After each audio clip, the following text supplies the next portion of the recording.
The Talks Club. Keep talking, keep learning. As Gautam Buddha says, suffering exists, but it's not real.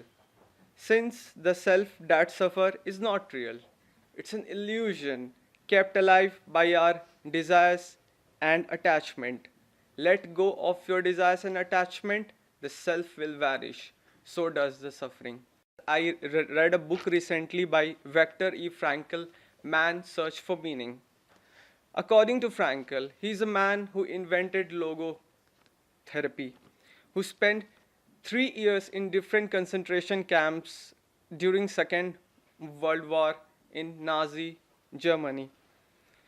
But Buddha's liberation for suffering converted into finding meaningful life in Frankl's universe.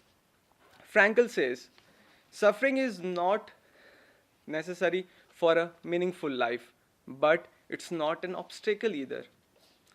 If I said the same thing, it won't mean too much.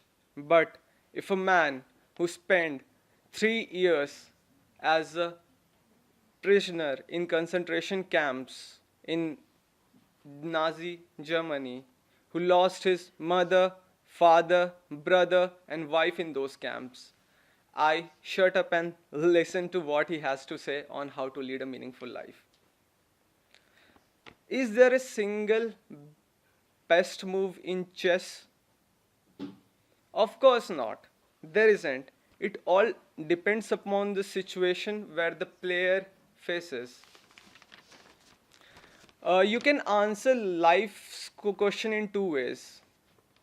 Either you collapse, lose your humanity, lose all the expectations from the future, lose all your hopes, or you can rise up from all the occasions and situations and keep alive with what makes you human. It's a choice. We have to make it and we can make. We can act at different given we can act at any given situation in a certain way that collapsing the field of possibilities and realities. It is an idea that believe that a quantum physicist has well quoted by a line, uh, collapsing the probability curve. Until we act, everything seems to be possible. But when we do act, we give birth to a concrete fact, continuing from our past to our future in a chain of casualities that what we Hindus call karma. There is no collective guilt that we need to suffer from. We are responsible only for our own individual choices because we are free to make it. Without freedom, there cannot be any responsibility. And to be responsible for any action, we must be free to take those actions.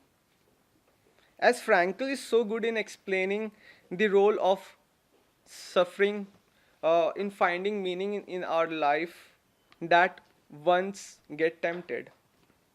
Suffering is a gift. It's an opportunity for spiritual growth, for finding in us what the core values that makes us human. If we meet the challenges of pain by doing the right thing, the pain develops us instead of diminishing us.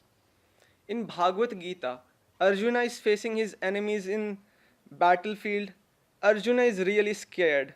He feels he does not have what it takes to be performing his duties into such a ferocious battle.